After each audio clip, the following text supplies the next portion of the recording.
1960s, the British Army realized something fundamental about the modern battlefield: mobility was becoming just as important as firepower. The Cold War was in full swing, and if war ever erupted in Europe, reconnaissance vehicles would play a critical role in spotting enemy movements, coordinating strikes, and surviving long enough to report back.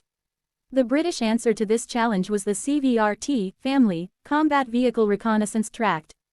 Among this family of light yet lethal machines, two names stood out above all: the FV-101 Scorpion and the FV-107 Scimitar. The story of the CVR-T begins in the early 1960s when the British Ministry of Defence wanted a reconnaissance vehicle that could replace the aging Saladin armoured car and complement other British armour like the Centurion and Chieftain. The new vehicle had to be fast, lightweight, air transportable, and capable of operating in all terrains, from European plains to tropical jungles. All this, a company already known for its experience in armoured vehicles, was tasked with developing this ambitious platform. The design philosophy was simple: a family of vehicles sharing the same basic chassis but serving different roles. That meant one design could be adapted into reconnaissance, command, repair, recovery, anti-tank, or even air defense versions. This modularity would become one of the CVR-T's greatest strengths, and a reason why the platform would serve for decades across dozens of armies worldwide. Development of the first prototypes began in 1967. The vehicle had to stay under 8 tons so that it could be transported by the C-130 Hercules aircraft. To achieve this, engineers used aluminum armor instead of traditional steel. This was a revolutionary decision. It dramatically reduced weight while still offering protection against small arms and shell splinters. The result was a highly mobile tracked vehicle that could reach impressive speeds for its size. In 1970, the FV-101 Scorpion emerged as the first official member of the CVR-T family. It was classified as a light reconnaissance tank, but it packed a serious punch for its size, armed with a 76mm L-23A1 gun capable of firing high explosive, smoke, and even HESH rounds. While it wasn't designed to duel with main battle tanks, it could easily destroy lighter vehicles, fortifications, and infantry positions. The Scorpion's engine was another key factor in its agility. A 4.2-liter Jaguar petrol engine, the same type used in some British sports cars, powered the tank. With 190 horsepower pushing a vehicle weighing only around 8 tons, it could reach speeds over 80 km/h on roads. Off-road, it was equally impressive, able to climb steep gradients and maneuver through rough terrain with ease.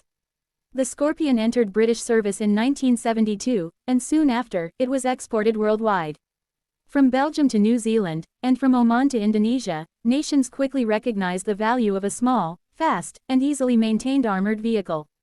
It became one of Britain's most successful armored exports of the Cold War. But the CVR-T story didn't stop with the Scorpion. The British Army wanted a variant that could provide better anti-armor reconnaissance capability. In 1971, the FV-107 Scimitar was developed, using the same chassis but mounting a powerful 30mm Rarden autocannon. This gun gave the Scimitar exceptional versatility. It could engage enemy armored personnel carriers, light tanks, and even low-flying helicopters. The Rarden autocannon, firing at a modest rate but with high precision, was fed by 3-round clips and required skilled operation. The Scimitar was often used as the eyes and ears of British armored formations, providing reconnaissance under fire and reporting on enemy movements. Its small size and speed made it difficult to target, while its cannon ensured it could defend itself if discovered. By the late 1970s and early 1980s, the CVR-T family had expanded to include vehicles like the Spartan APC, the Sultan Command Post, the Samaritan Ambulance, the Samson Recovery Vehicle, and the Stryker anti-tank missile carrier. Each version shared the same chassis and many components, which made logistics and maintenance much easier for deployed forces. In combat, the Scorpion and Scimitar proved themselves repeatedly. During the Falklands War in 1982, British forces deployed Scorpions and Scimitars with the Blues and Royals Reconnaissance Squadron. Despite the rough, boggy terrain of the Falklands, these light tanks operated effectively, providing critical fire support and scouting enemy positions. Their aluminum armor and low weight allowed them to cross soft ground that would have bogged down heavier tanks. In the Gulf War of 1991, Scimitars were once again on the front lines. British reconnaissance units used them to probe Iraqi positions, identify targets, and guide larger armored formations into battle.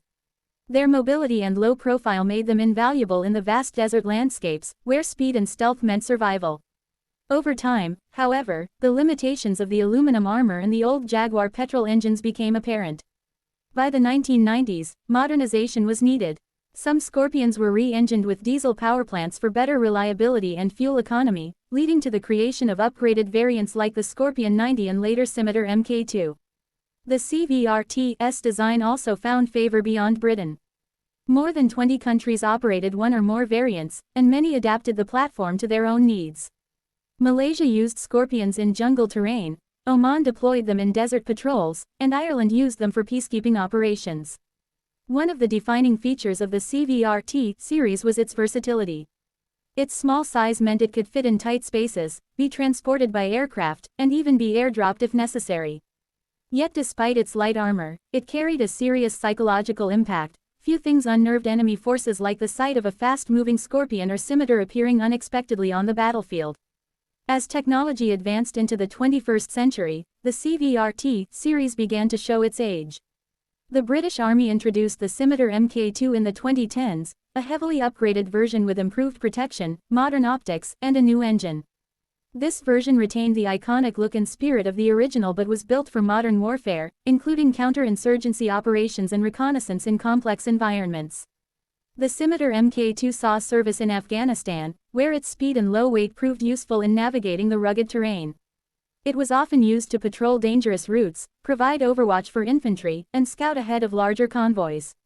Even after decades of service, the design's flexibility and effectiveness remained relevant. By the 2020s, the CVR-T family was gradually phased out in favor of the new Ajax family of armored vehicles, larger, heavier, and equipped with advanced sensors and weapons. Yet, for many soldiers, the CVR-T remains a symbol of an era when agility, intelligence, and mobility defined reconnaissance warfare. The legacy of the Scorpion and Scimitar lies not just in their performance, but in their philosophy.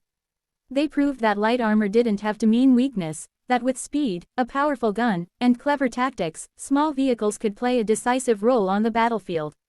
In museums and military collections around the world, these sleek, low-profile tanks still draw admiration. Their design represents a perfect blend of practicality and innovation, the British way of solving problems with clever engineering rather than brute force. Looking back, the CVR-T family holds a special place in armored warfare history. From the jungles of Asia to the deserts of the Middle East, and from the windswept hills of the Falklands to the streets of Afghanistan, these vehicles carried out their missions with reliability and courage. The Scorpion and Scimitar were not just machines, they were the embodiment of reconnaissance warfare done right. They saw without being seen, struck before being struck, and reminded the world that in modern combat, speed and precision could be just as deadly as heavy armor. Even as newer generations of vehicles take their place, the spirit of the CVR-T lives on, a testament to British ingenuity, and to the soldiers who rode these light-armored legends into the unknown, scouting the path for victory.